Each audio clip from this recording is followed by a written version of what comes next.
They came expecting a surrender. What they got was a smile. In a galaxy ruled by fear, one primitive planet just rewrote the rules. When Grand Commander Threxer led the most powerful armada in the Sovereign Corps to conquer Earth, he expected obedience, not resistance. But as threats failed and superweapons vanished, one chilling truth emerged. Humanity wasn't just fighting back. They were playing a different game altogether. What happens when a civilization built on conquest meets a species that refuses to be afraid? Before we dive into this mind-bending clash between galactic power and human unpredictability, make sure you're subscribed for more epic sci-fi stories where the underdogs don't just survive, they make the universe rethink everything. Now, buckle up, because this isn't your typical alien invasion. High Commander Threxer of the Sovereign Dominion tightened the clasps on his armor, the polished obsidian plates gleaming beneath the dim bridge lights. His reptilian hide shimmered, pulsing with simmering irritation. A rotating star chart hovered before him, glowing faint red, marking a stubborn blue planet on the outer fringe of a third-rate system they had invaded 3 cycles ago. And yet it resisted. "Commander," murmured Subcommander Yilra, her voluminous eyes flickering with apprehension. "The Terran delegate is online and awaiting your signal." Threxer exhaled sharply, flaring the ridges around his nasal vents. "Finally," he snapped, "these creatures and their endless stalling. Have they no grasp of hierarchy? Of fear? They are unconventional, sir," Yilra offered delicately. "Unconventional," Threxer snarled. "They are maddening. 17 galactic empires have crumbled beneath our boots. 17. Not a single one bled us this badly." He jabbed a clawed finger toward the battle display. Crimson indicators. Destroyed Dominion warships littered the screen like scattered ashes. His jaw clenched. A species that only crawled off its homeworld 100 rotations ago should not be dismantling our fleets. Yilra swallowed, voice barely above a whisper. "Which is precisely why the High Council deployed you, Commander, to end this uniquely difficult campaign." A deep growl rumbled from Threxer's throat. "Flattery won't earn you advancement, Subcommander. But you're correct. This ends now. Connect the channel. I'll personally deliver the terms of extinction." The holoscreen pulsed alive with a hum, and the image resolved into a Terran woman. Deep brown skin, coiled hair drawn tight, eyes hard with unwavering calm. Her uniform was simple, practical, functional without pageantry. The kind of attire worn by people who knew how to survive. "I am Admiral Serendey of Earth's Unified Defense Corps," she said evenly. "Who am I addressing?" Threxer expanded his chest with calculated grandeur. "You speak to High Commander Threxer, Scourge of the Obsidian Belt, Victor of the Nebulan Purge, Master of the Voidfire Armada, and rightful executor of your planet's surrender." Sarah tilted her head, one brow barely twitching. "Quite the introduction. Do you have that stitched into your pillow, or is it just memorized for effect?" Threxer's back spine stiffened. The insult sliced deeper than plasma. Sarcasm? From her? From them? "Mockery," he hissed, "is unwise. You will regret that tongue. I have come not to banter, but to collect your species' capitulation. Your resistance tires the Dominion." Sarah leaned back, folding her arms with unnerving ease. "Capitulation? I assumed you opened this channel to ask about evacuation corridors. Or maybe request salvage rights before your last wave of ships gets vaporized." White-hot rage coursed through Threxer's veins. Insolence. From prey. He gritted his fangs. "You dare speak so flippantly? Consider your situation, objectively. 4 of your orbital defense rings obliterated. 7 planetary zones turned to glass. Our vanguard controls your outer colonies. You're cornered, overwhelmed, and surrounded by a force bred for eternal conquest." And still, she didn't flinch. "We've been fighting between the stars since your kind was still learning to harness fire," Threxer growled, venom dripping from each syllable. But what came next unsettled him far more than any resistance before. The human smiled. It wasn't the fearful grin he had grown accustomed to from vanquished species. No, this was something else. Confident, knowing. Commander Threxer, Admiral Day said softly, "Let me share a little secret, something your spies apparently missed." He leaned forward instinctively, suspicious, and then she dropped the words like a warhead. "We've been holding back." The words echoed in the silent bridge. Holding back? His secondary heart skipped a beat. Display tactical data. Day commanded, and the holofeed flickered. Charts and figures swept across the screen in sterile precision. "Since your armada entered our system, you've lost 73 capital-class vessels and 142 escorts. We've lost 28 ships and 2 orbital defense platforms. Your death toll? Over 53,000. Ours? 5,912. Then the screen shifted. Her face returned, colder now. "And we've done that while using under 30% of our total fleet. Defensively." Threxer's mandibles tightened. His breath hissed. "Lies," he spat. "Your reports, our intelligence, says otherwise." "Your intelligence," she cut in, "is either obsolete or deliberately poisoned. Let me ask you, High Commander, who gave you your first assessment of Earth's military?" He paused. Unease began to slither through him. "The Varelian Consortium," he said, as if stating the obvious. "They've monitored your world for over 30 cycles." Daya's smile curled again, not with amusement, this time with pity. "Ah, the Varelians. The same Varelians who invested billions into illegal resource extraction in our asteroid colonies? The ones whose operations we shut down after discovering their violations." The cold in Threxer's blood deepened. "Were you implying?"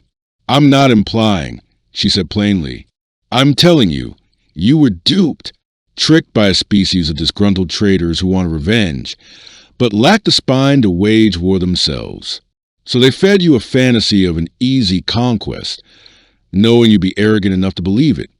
At that moment, Subcommander Yilra stepped forward, whispering something urgent into Threxer's ear. "Our internal analysts," she said under her breath, "just confirmed inconsistencies in the Varelian files. Substantial ones." A surge of heat flushed across Threxer's face scales. Shame, rage, to be used as a weapon by merchants. It was unthinkable. A stain on his command. "Even so," he snarled toward the screen, "even if what you claim holds merit, it does not alter the course. The sovereign dominion does not retreat. We have invested blood into this campaign. It will be finished. You will kneel or you will burn." Admiral Ndaya's tone dropped. All humor vanished. "Commander, I'm trying to prevent more deaths. Yours. Ours. We didn't choose this war, but we will endure it." Threxer laughed, the sound brittle and cold. "Endure? With what?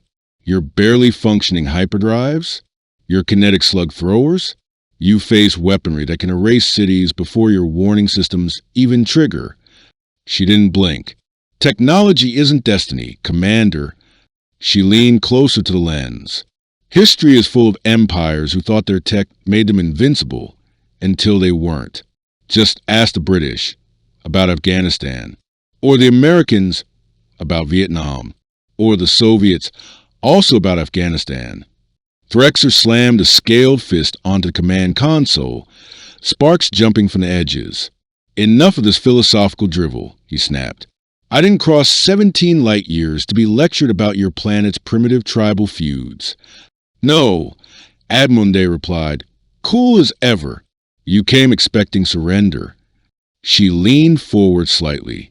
"And I'm telling you politely that you won't get it." A growl coiled in Threxer's throat. "Then you leave me no option," he hissed.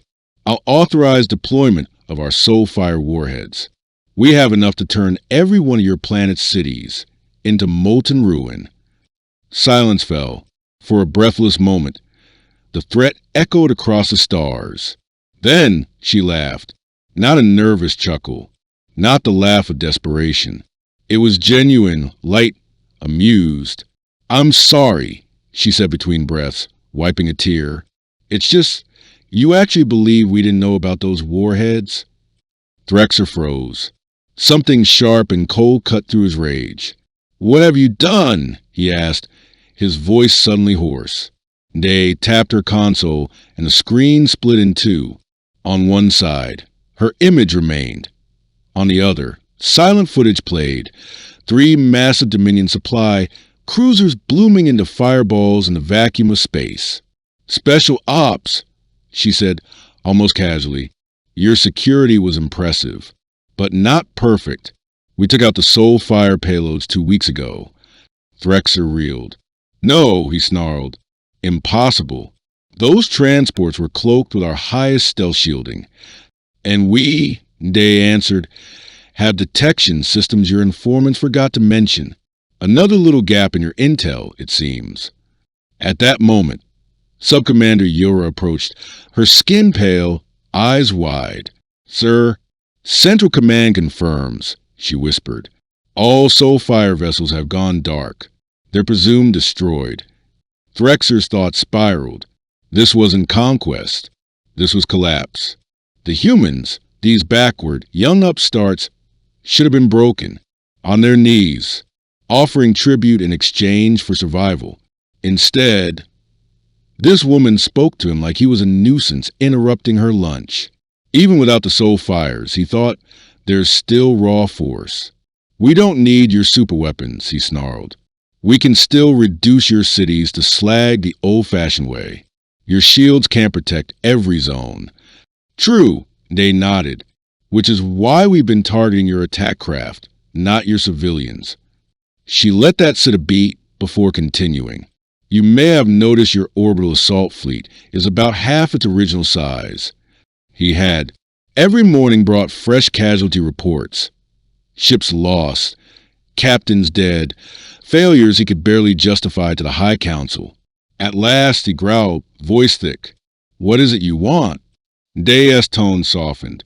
"The same thing we wanted before this began." Her eyes met his. "For you to leave, we don't want your colonies, your resources, or your warships. We want to evolve without a boot on our neck." Threxer felt the pressure closing in. His pride screamed in protest. A retreat would stain the Dominion's record, 1,000-cycle legacy of never backing down. But continuing this war, but retreat was dishonor, and annihilation unacceptable. "I propose a temporary cessation of hostilities," Threxer said slowly, measuring every word, "to allow for diplomatic consultation." Admiral Ndaya's face didn't flinch. "You mean you want time to call in backup?" His jaw tightened. These humans, so irritatingly astute. "No," he lied smoothly, "only to discuss matters with Central Command." "Of course," she replied dryly, clearly not buying a word. "We'll permit communication. But be advised, any unidentified vessel crossing into our perimeter will be treated as hostile and removed." Threxer's claws dug into his palms, the pain grounding him. "You do not dictate terms to the sovereign Dominion."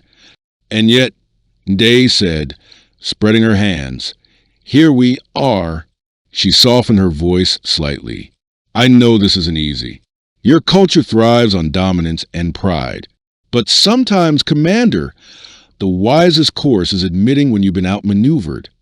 Threxer opened his mouth to unleash a furious reply, but alarms cut him off.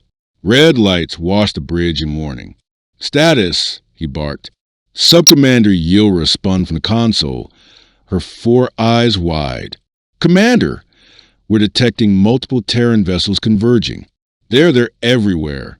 The tactical map updated, then overwhelmed the display. Dozens, no, hundreds, human ships, slipping out of stealth, now completely encircle the Dominion flotilla, forming a silent noose in 3-dimensional space. "What treachery is this?" Threxer shouted. "You claim peace while launching a surprise strike?" But Ndaya's expression hadn't changed. "This isn't an attack, Commander. It's a demonstration. Notice, no weapons have fired. Yet." Threxer stared at the map, struggling to process it. Dominion analysts had estimated Earth's total fleet at barely 100 warships. Now the display read nearly 5 times that. I told you earlier, she continued calmly. You've only seen 30% of our capability. She leaned back in her chair. Now you're looking at 70. Would you like to see 100? The unspoken warning rippled through the comms like a silent detonation. You've been hiding your strength, Threxer said, voice low and bitter. Not a question, a confession. Of course, Day replied, just as I'm sure your fleet holds a few tricks you haven't shown us. It's called tactics. Subcommander Yilra approached again, her voice hushed and shaking. Sir, our combat models say we cannot survive this engagement. The humans have full spatial control. No escape route exists. And for the first time in many lifetimes, Threxer felt something unfamiliar clawing up his spine. Fear. Not fear of losing favor. Not fear of defeat. But raw, primal terror. For his crew, for himself, for the legacy collapsing beneath his feet. I am, he began, forcing composure back into his voice, a rational entity, Admiral Day. He swallowed, steadying the tremor in his throat. I am prepared to discuss terms. Perhaps we judge your kind too quickly, Threxer said, voice lower now, the bravado cracked at the edges. Perhaps, Admiral Day replied softly. So, what now? High Commander Threxer drew a long, unsteady breath. I propose an immediate halt to all engagements. My fleet will withdraw, positioning at the edge of your system, while I relay this development to Dominion High Command. Our expansion strategy may require reconsideration. Day gave a single nod. That's acceptable. You have 24 hours to begin your retreat. After that, we will assume you've chosen aggression.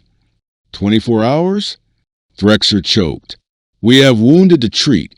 Ships in need of critical repair. 24, she repeated, her tone like steel. We'll transmit safe exit lanes.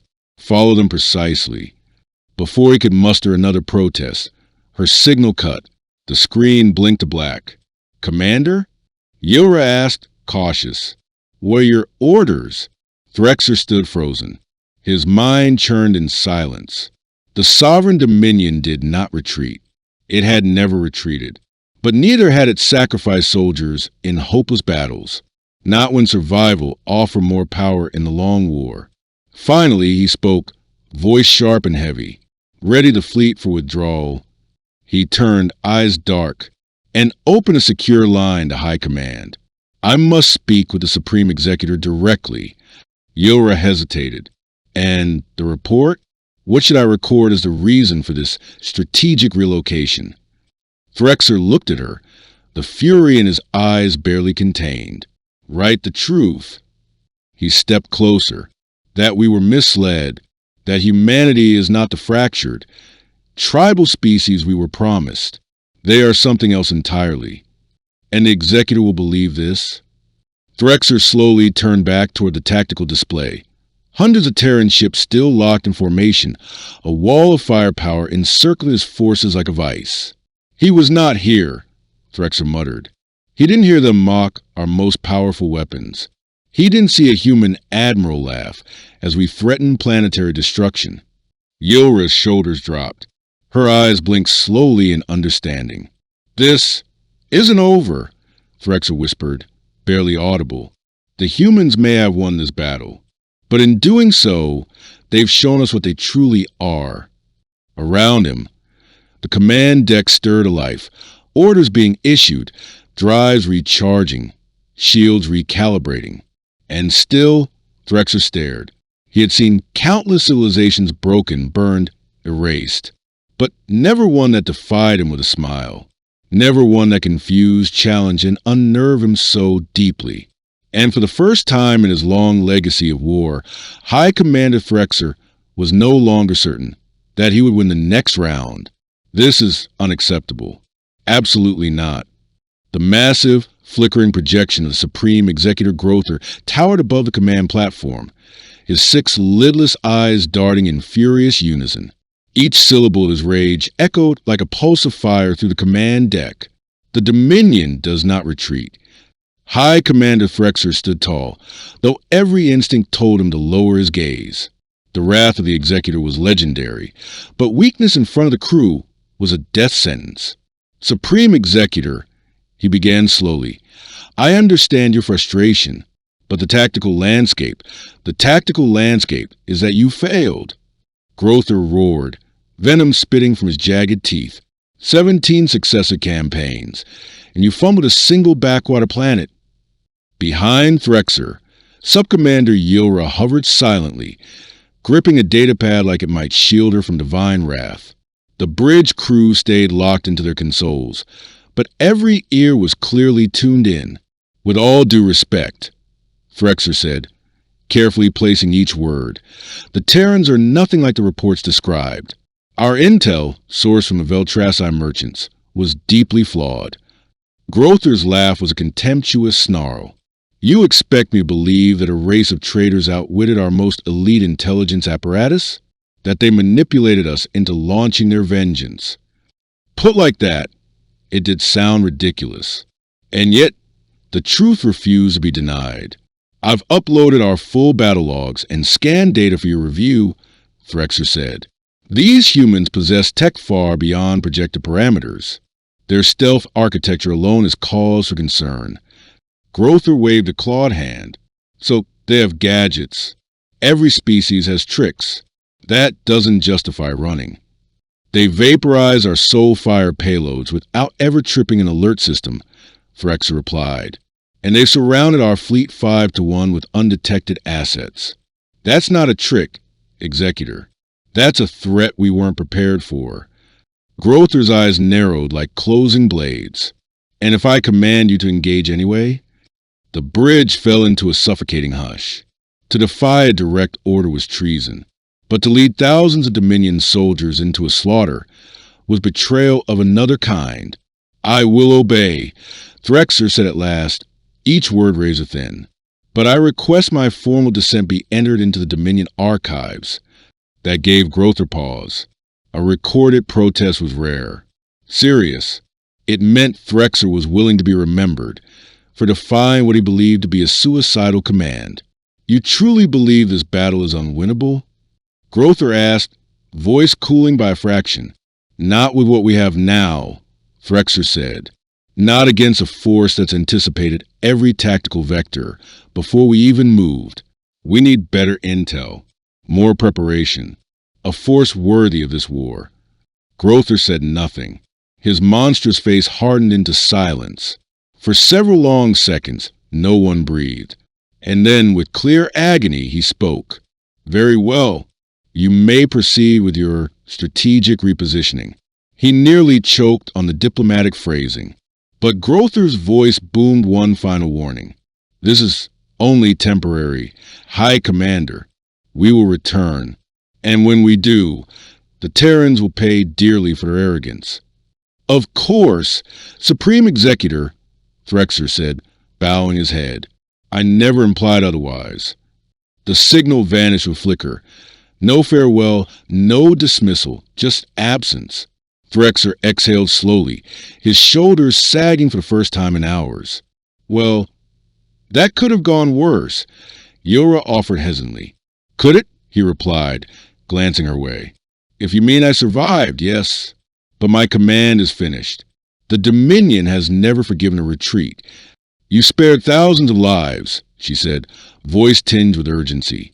Threxer laughed bitterly. The Dominion doesn't measure worth in lives, Lieutenant, only in conquests. He squared his stance, tugging his uniform straight again. Initiate the withdrawal. Use only the human-provided exit lanes. No deviations. No provocations. Yes, Commander. As she turned to relay orders, Threxer faced the central holomap again. The human ships remained locked in perfect formation, surrounding his fleet like a coiled serpent. Not a single movement. Not a single breach. But something gnawed at him. Not just a disgrace. Something deeper. A shadow of realization he couldn't quite pin down. Lieutenant, he called. Access the Dominion's historical vaults. I want everything we've gathered on humanity. Conflicts, governments, ideologies, breakthroughs. Everything. She blinked in surprise, then nodded. On it, sir. May I ask the purpose? Because something isn't right, Threxer muttered, his gaze still trapped by the display. They've barely been among the stars a century. This level of advancement, these tactics, it shouldn't be possible. Maybe they're just fast learners, Yilra offered. No species learns this fast, he whispered. Not unless, he paused. A chill ran through his spine. Unless they had help. 2 hours later, Threxer stood alone in his private chamber, engulfed in glowing projections, layer upon layer human data. Political shifts, global conflicts, technological leaps, cultural anomalies. At first glance, it resembled what they'd always believed. Chaos wrapped in ambition. But then, show me their technological trajectory, he ordered. The room shifted. A new chart formed, a sweeping arc of progress over 2 centuries. The curve wasn't gradual. It was a spike. The surge began midway through the 20th century. Sudden, violent, unnatural. This isn't right, Threxer murmured. It's far too steep, a soft chime sounded. Enter. Yilra stepped in, stopping short at the maze of information crowding the room. Commander, the fleet has cleared the withdrawal lanes. No resistance. No incident. Good, he replied absently, eyes still locked on the curve. Now tell me, what does this look like to you? She stared at the arc, tracing its rise with one hand. Anomaly, she whispered. Threxer nodded once. Slowly. Or interference. An unnatural acceleration in innovation?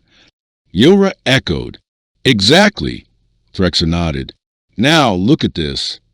He gestured, and the data stream morphed. Ancient human records flickered to life. Grainy images, frantic text, declassified logs. A wave of atmospheric anomalies, all labeled by humans under a curious term. UFOs. Sightings stretched back centuries, but the frequency spiked just as humanity's technology leapt forward. Yilra's antennae twitched. You believe they've had outside assistance. Another spacefaring race.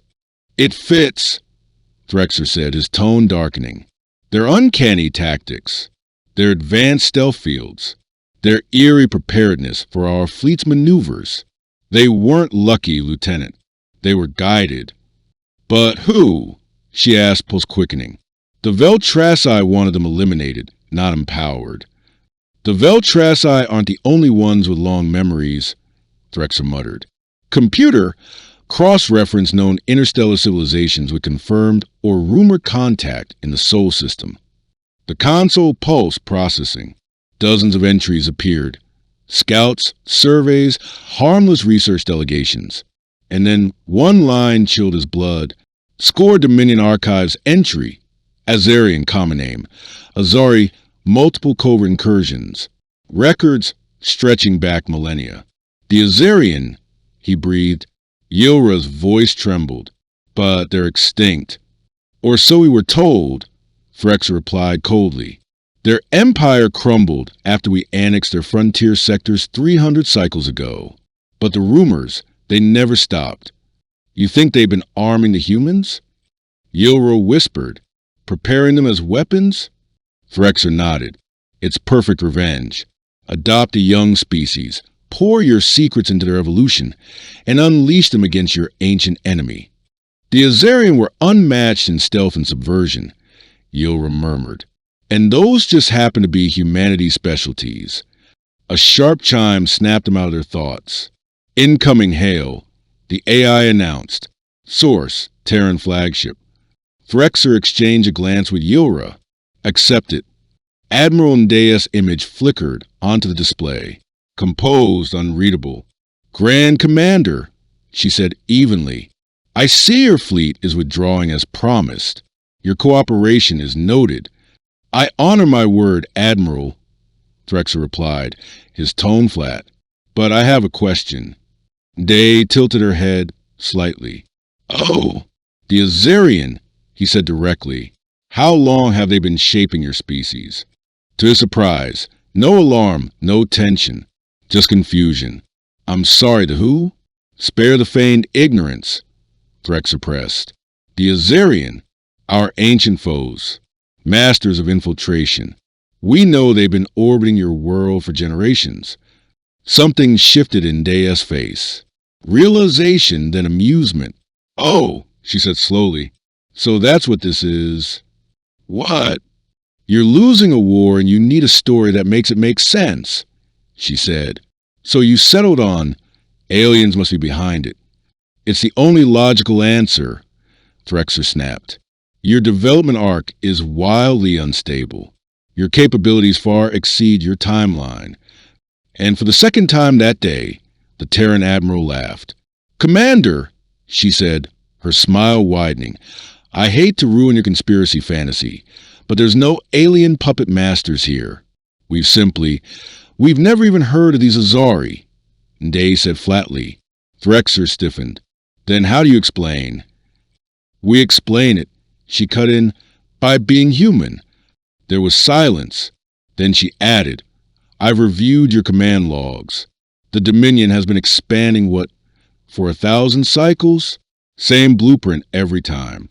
Methodical, predictable, always rolling over the next neighbor with sheer force. Our methods have been proven effective, Threxer replied defensively. Effective? Sure, but also outdated. Day shot back. You want to know why we advanced so fast? Because we had to. Threxer blinked. You see your own wars as a benefit? In a twisted way, yes, she said.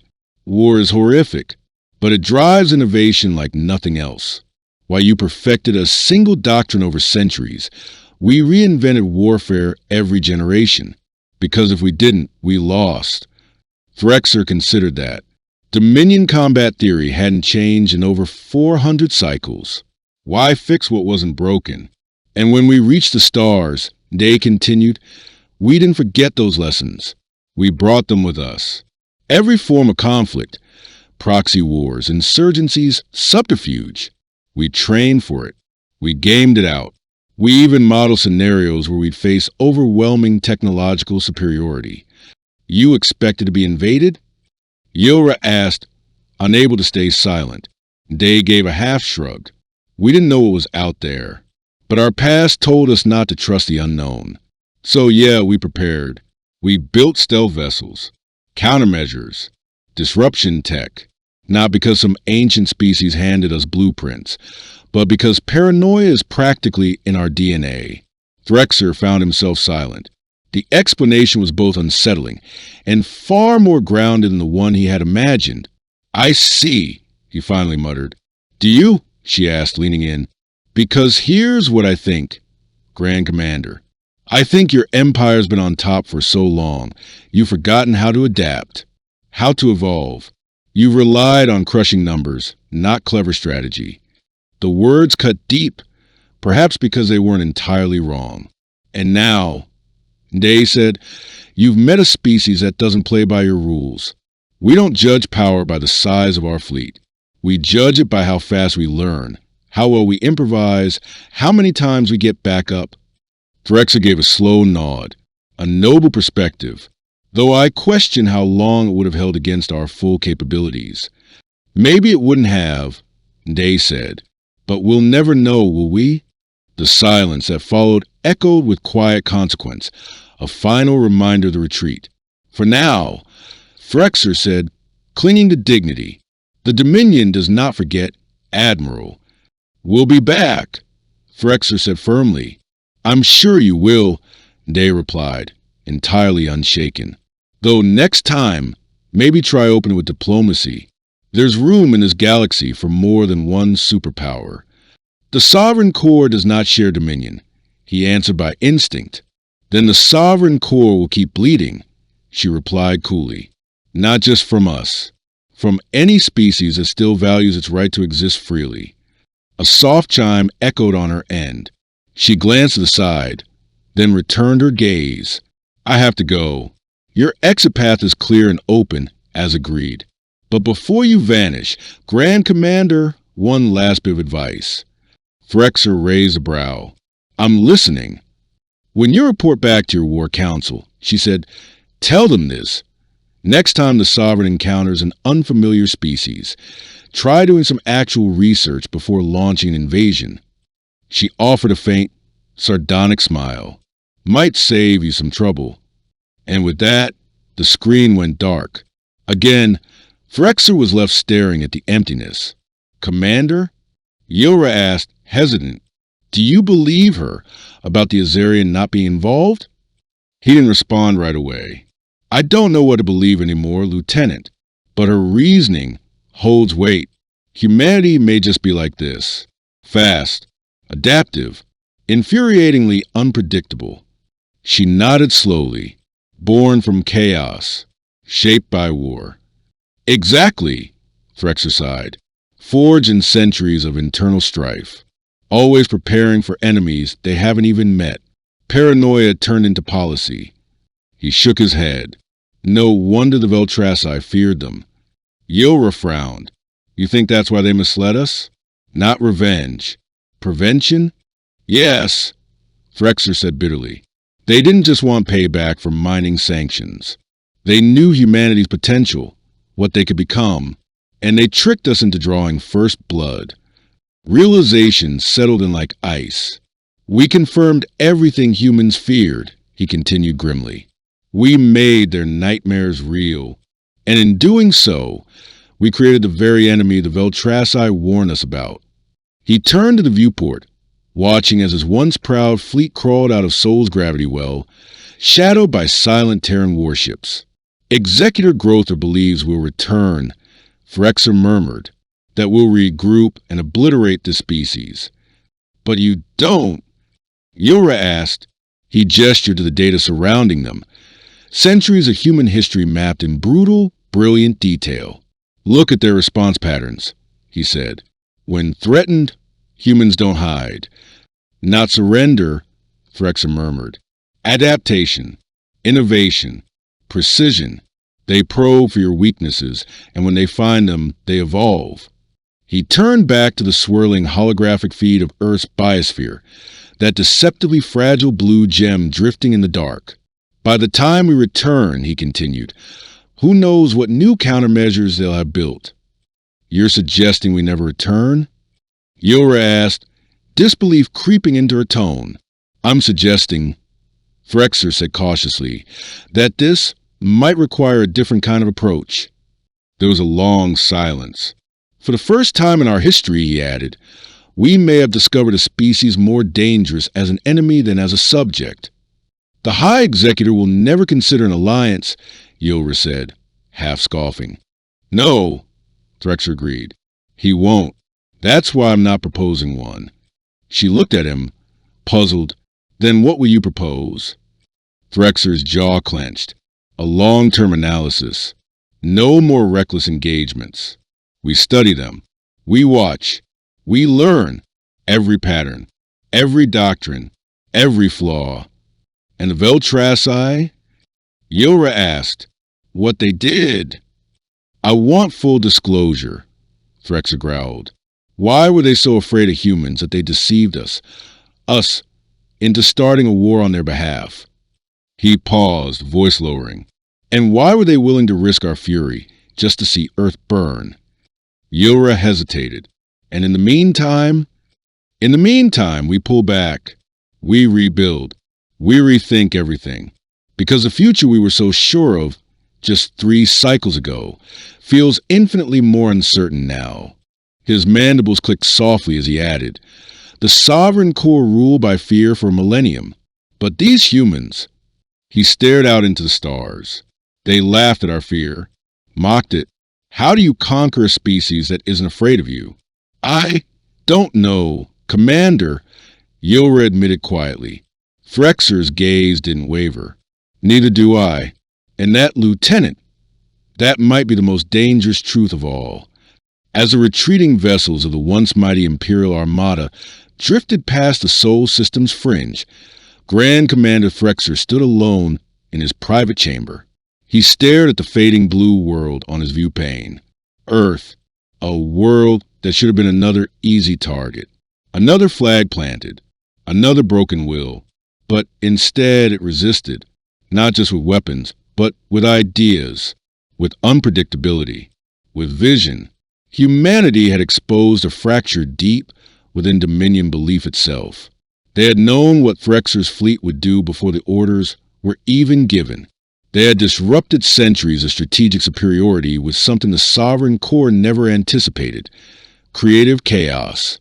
And for the first time in his long, decorated career, Threxer felt the cracks beneath the foundation. Was this really the path? Conquest? Subjugation? Were domination and fear truly the cornerstones of galactic order, or just habits no one had questioned in eons? Such thoughts were heretical, dangerous. He would never speak them aloud, not even to Yilra. But as Earth disappeared from view, swallowed by the void, a single thought echoed in his mind louder than any war horn. What if we had offered friendship instead of threats? Trade instead of terror? What if, from the very beginning, they'd approached humanity not with arrogance, but with respect?